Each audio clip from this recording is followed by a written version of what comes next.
हाय दोस्तों, full stack development using MERN series में आपका स्वागत है। आज हम लोग एक बहुत ही बेहतरीन ऑपरेटर पढ़ने वाले हैं, दैट इज स्प्रेड ऑपरेटर। ये जो ट्रिपल डॉट आपको दिख रहा है ना, इसी को बोलते हैं स्प्रेड ऑपरेटर, और ये बहुत ही शानदार ढंग से काम करता है। इसके काम को समझने के लिए आइए स्क्रीन पे देखते हैं। जैसे आपने मान लीजिए यहाँ पर आपने एक एरे बनाया, और एरे के अंदर आपने कुछ वैल्यूज़ को रख दिया।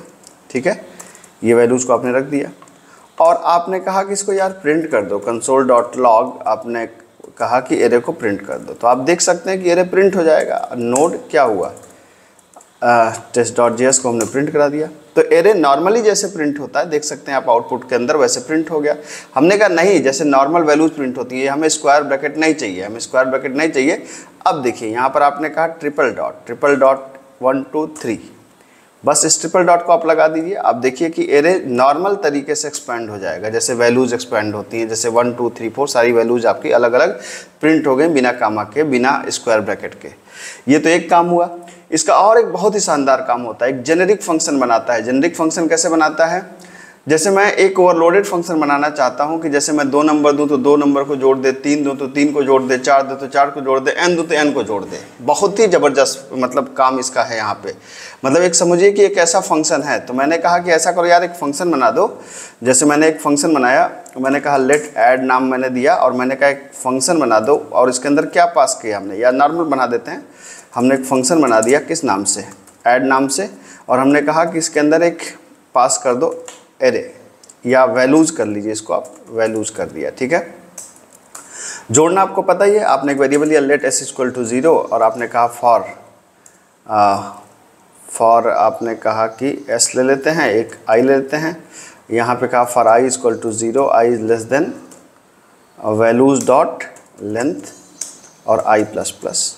ठीक है, और s equal to s plus i को मैंने कर दिया, और रिटर्न कर दिया किसको, रिटर्न कर दिया s को। तो ये जोड़ देगा, जाहिर सी बात है कि आपको पता है बेसिक लॉजिक है एरे के एलिमेंट को ऐड करने के लिए। अब इसमें मज़ेदार बात क्या है, मज़ेदार बात इसमें यह है कि फंक्शन का नाम क्या है, फंक्शन का नाम है ऐड। ठीक है, पहले हम इसको हटा के आप पूरा देखिए इसको।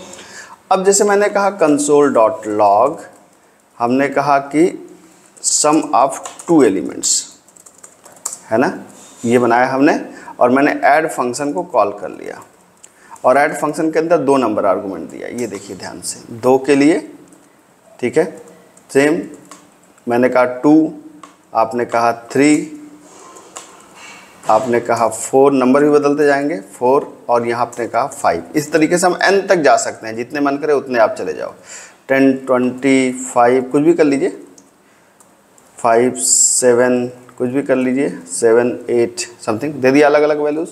तो आप देख सकते हैं फंक्शन का नाम ऐड है। मैंने 2 दिया आर्गूमेंट, 3 दिया आर्गूमेंट, 4 दिया आर्गूमेंट, 5 दिया आर्गूमेंट, 1 2 3 4 है, एक और दे देते हैं, ये दे दिया आपने। ठीक है, वैल्यूज़ ऑफ i है ना, ठीक है। तो यहाँ पर आपने किया ये sum of 2 element 30, sum of 3 element 35, sum of 4 element 42 54। अब सही आउटपुट है आपके पास। कहने का क्या मतलब है, अब ये देखिए क्या ओवरलोडिंग का ज़बरदस्त एग्जाम्पल यहाँ पे जावास्क्रिप्ट ने इम्प्लीमेंट किया है। जब आप 2 नंबर दे रहे हैं तो 2 में 2 को जोड़ दे रहा है, जब आप 3 दे रहे हैं तो 3 को जोड़ दे रहा है, जब 4 दे रहे हैं तो 4 को जोड़ दे रहा है, जब 5 दे रहे हैं तो 5 को जोड़ दे रहा है, और जब n देंगे तो n को जोड़ देगा। मतलब एक ही फंक्शन ऐसा जेनेरिक फंक्शन बन गया जो जितने भी नंबर आप आर्गूमेंट दीजिए उन सारे आर्गूमेंट्स पे आपको काम अप्लाई कर देगा। तो ये तो ओवरलोडिंग की अपर स्ट्रीम हो गई। आपने ध्यान देखा, ओवरलोडिंग में भी 2 3 4 5 6 लिमिटेड होता था कि कितने फंक्शंस के लिए आप ओवरलोड कर रहे हैं। ये तो मज़ेदार फंक्शन है। मतलब यहाँ 2 के लिए भी काम कर रहा है, 3 के लिए भी काम कर रहा है, 4 के लिए भी काम कर रहा है, 5 के लिए भी काम कर रहा है। तो होपफुली आपको बात समझ में आई होगी। बहुत ही ज़बरदस्त चीज़ है ये, और इसका बहुत ही शानदार इस्तेमाल हम लोग कर सकते हैं प्रोग्रामिंग में, है ना। मिलते हैं अगली क्लास में। Thank you so much.